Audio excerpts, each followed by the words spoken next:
Thanks, Rami, and it's great to be here. I was asked to give a talk on how I do branched and fenestrated endografts.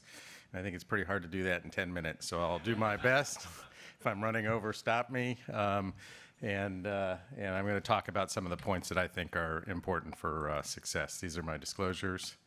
The reason why branched and fenestrated endografts are important is because if you look still to this day, even at centers of excellence, the mortality and morbidity associated with open repair of complex aneurysms, especially thoracoabdominal aneurysms, is extremely high. And we know that for many years now with EVAR, that we can really have immediate outcomes that are superior to open outcomes, reducing the morbidity and mortality of the procedure.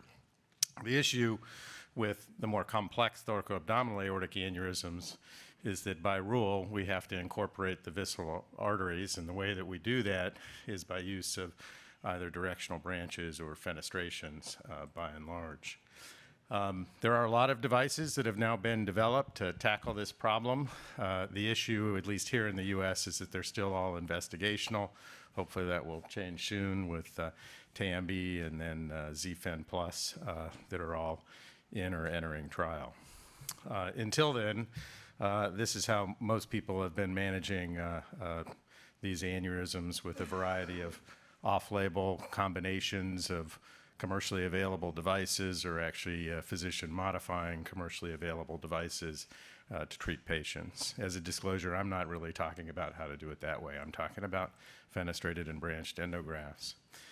For now, almost 10 years, I've had a ongoing investigator-sponsored IDE study that I started here in New York and transitioned it over to Penn when I moved.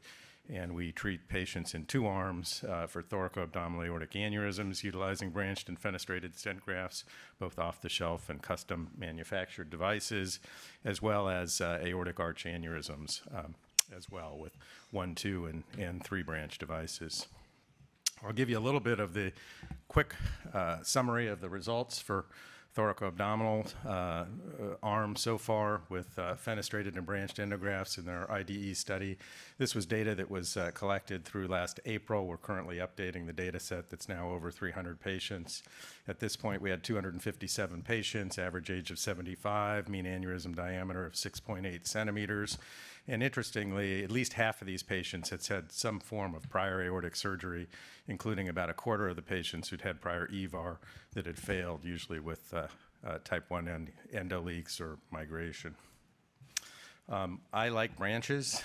Jordan knows that. So probably about 2/3 of patients have been treated with a solely branched-only approach. Less than a quarter of the patients with fenestrations alone, and then some combination of branches and fenestrations also in a similar number of patients. Targeting almost 1,000 visceral arteries in this cohort for an average of 3.8 targeted visceral arteries per patient, targeted with either fenestrations or directional branches. And the outcomes have been actually pretty good. So if you look at overall 30-day mortality, it's 3.1%. For the elective patients, it's now 2%. Of course, symptomatic and ruptured patients don't do as well.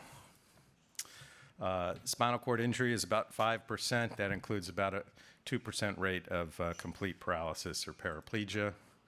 Stroke is low, less than 2%, as is the need for new onset hemodialysis.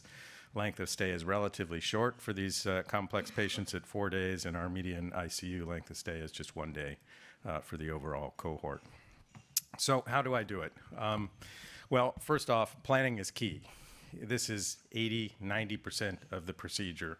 Going through everything, having a plan A, plan B, plan C, understanding the anatomy, and knowing how you're going to tackle it and with what kind of device before you get into the operating room. So I actually plan every case myself. I work with the fellows and teach them how to do it by planning cases together with them. But there's not a single case that I've done that I haven't sat down at the workstation and done all the planning myself. And I think that that's a really important key to success. So I use Terra Recon. So on centerline, straight and centerline views, we'll get all the different length measurements. On cross-sectional imaging, we'll identify all the target arteries, their clock positions.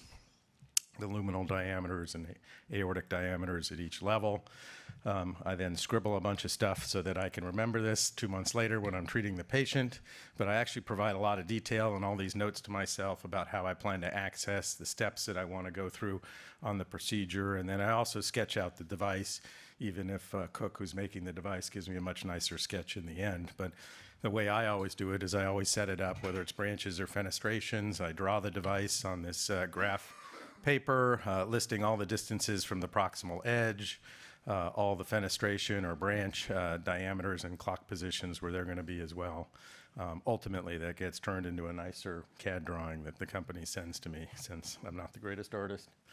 There are a lot of rapidly evolving techniques in fenestrated and branched endografting, and I'll just highlight a few areas and my thoughts and my approaches to this. Spinal cord monitoring, how I select branches versus fenestrations, some advances in imaging technique, and how we do our vascular access, which I think is a really important part of the procedure, because access problems can lead to rip defeat from the hands of victory, if you screw up the access problem in some of these patients. So, of course, spinal cord injury is a big issue with these patients, and that's because as we start replacing either with open surgery or with endovascular stent grafts, increasing portions of the aorta, we knock out that segmental blood supply to the spinal cord, and consequently patients can be at risk for spinal cord ischemia and significant injury. CSF drainage is one of the mainstays of therapy, but I'll actually be controversial and say that I think the role should be much less than it currently is for a lot of people. We had looked at our experience a few years ago in New York and found that our CSF drain-related complications, some of them quite serious, actually far exceeded the spinal cord injuries that we had, and thought that that didn't really justify routine prophylactic CSF drainage in the bulk of patients, because we were exposing them to unnecessary risk of complications for a relatively rare event overall. So this is how we do it now. So we do the usual things with maintaining elevated maps, keeping hematocrit elevated, staging procedures, but I no longer perform routine prophylactic CSF drainage in any patient. So type 1, type 2 thoraco, we do not use prophylactic CSF drains. We do neuromonitoring with evoked potentials and near-infrared spectroscopy. I do utilize staging of techniques and selective temporary sac perfusion, but I only use CSF drains therapeutically on an as-needed basis for a patient having an issue. That being said, I think if you're going to take this relatively controversial approach, it does require that your institution has all the available resources to immediately recognize a problem in a patient and to be able to rapidly place a therapeutic CSF drain 24/7. And I'm fortunate that I'm at a place where within an hour, any day of the week or night, holiday, I can get a CSF drain in, usually within an hour in a patient. So staging strategies. Almost uniformly, patients that have extent 1 through 3 thoracoabdominal aortic aneurysms, I stage those procedures. I do a prior TVAR procedure, then 2 to 4 weeks later, we'll bring that patient back to complete the fenestrated and branched distal repair.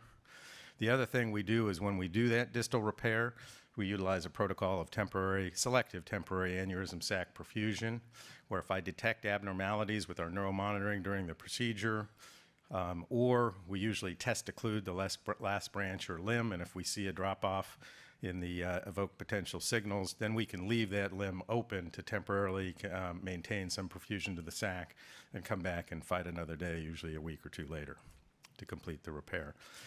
There is some benefit. I don't do this all that often, but sometimes patients who have significant target artery disease may benefit from preemptive renal or mesenteric stenting. Sometimes when you have access issues, you can deal with those things ahead of time to lessen the magnitude of the procedure, the length of the procedure for you and the patient, with iliac stenting and conduits ahead of time. So which is really better, branches or fenestrations? And what's kind of my view on this? I think that this is still controversial. I'm probably the little mouse on the right, but this is still batted about as to whether people think branches are better or fenestrations are better in the long run. And I think we go round and round, and I'm not sure we have the answer yet. We recently looked at this in the US ARC experience, which we're a part of, and this analysis included over almost 1,700 patients with over 6,000 targeted visceral arteries. 3,700 were targeted with fenestrations, about 2,500 were targeted with directional branches. And I'm not going to go into all the details, but if you looked at just the simple kind of observation or univariate analysis findings, it looked like mesenteric arteries as opposed to renal arteries had better patency, looked like fenestrations had better patency, and if you were doing branches, its self-expanding stents had better patency in branches. And worse patency were those patients with the renal targets, branches as opposed to fenestrations, and if you use balloon expandable stents in branches, it seemed to worsen patency.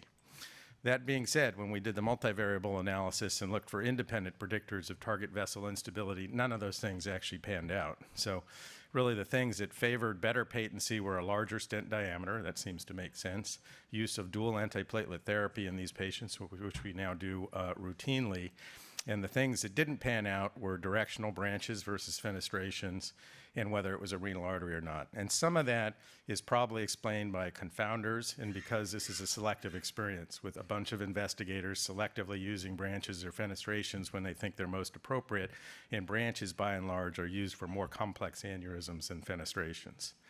So fenestrations do have issues, so even if you think fenestrations are better, it depends on the application.